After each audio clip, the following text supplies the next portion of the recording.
የሚሰራበት ካምፓኒ ተደብድቦ ምናምን ወረቀቱ አልሰሩለት ሆኖ ባንጋሊዎች ምናምን በጣም ደብድበውት በህይወት ተርፎ ነው ያለው። አሁን 20 ምናምን ቀኑ ቤተሰቦቹ እንደገና አሁን ላኩልን እባካችሁ ምናምን ሲሉ ትኬት ምናምን ቆርጠው እዚህ አገሩ ልጆች አሉ ወደዛ ሊልኩም ሲሉ ትናንትና ሄዶ ነበር ኤርፖርት ሸኝተው ከዛ ዝም ብሎ ሻንጣውን ልኮ እነሱ ሲመለሱ ወጥቶ ዝም ብሎ መልሶ ደግሞ እዚህ መጣ። አሁን እናቲቱ እያለቀሰች ነው እያለች ነው እናድርስ ብለው ነጭ ወረቀት ወጥቶለት ነበር እንዲሄድ ማለት ነው። አሁን መልስ የሚባል ማይመልስም ነው ሰውነቱ ልቃል የሚገርምሽ ምግብም አይበላም አሉ አያውራም አይመልስም ማንንም ስትዩ ማይመልስም። አሁን እዚህ እነሱ ያስጠጉት ልጆች አሉ እነሱ ናቸው ስሙንም የሚያውቁ የማላም ባልጅ ነው እኔም ያገር ልጅ ነኝ ምናምን ብለው ንገረኝ ረባከም ብለው ምንም አይመልስም። ምንድነው የምፈልገው መሄድ ትፈልጋለህ ወይ ምናምን እንሸኝ መልሰን ቲኬት ይቆረጥልህ ካልሆነ ደግሞ ወደዛ መሄድ አልፈለገው ይሆናል ሲመለስ ካልፈለክ ደግሞ ተባብሮ ሰው አይዲያ ያሰራልሃል ነጭ ወረቀቱ ምናልባት አሻራ ስለተሰጠ ያን መመለስ የሚችል ከሆነ ወረቀቱን ሰራልሃል ምንም እንደው መልስ የለም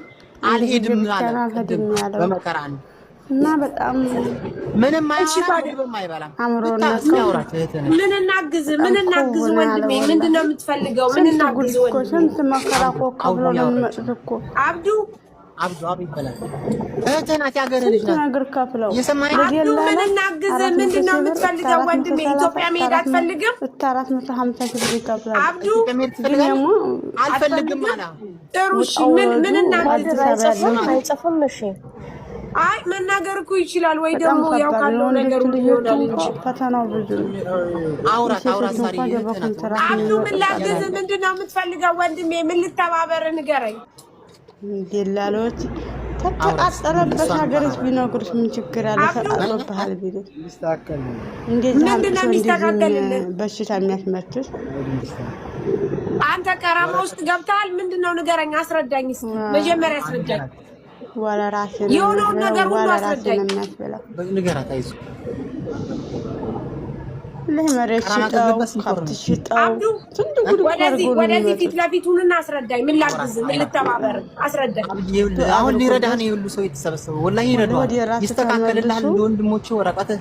ወደዛ መሄድ ካልፈለክ ታስተካክልልሃል ምን ላሽ ታውራት ላላ ብለህ ወንድሜ ነው የመሰለኝ የሰማይ ነው አብዱ እኔም እያለቀሰ ነው ያለው ወደ ዚኛ ዙሪ እሱን እያየሽ አራ እንዴ ነው የሚቀየረው አብዱ አስረዳኝ ምንድነው የምትፈልገው ምንድነው አውራት እንደዚህ አስረዳኝ አብዱ ምንድነው የምትፈልገው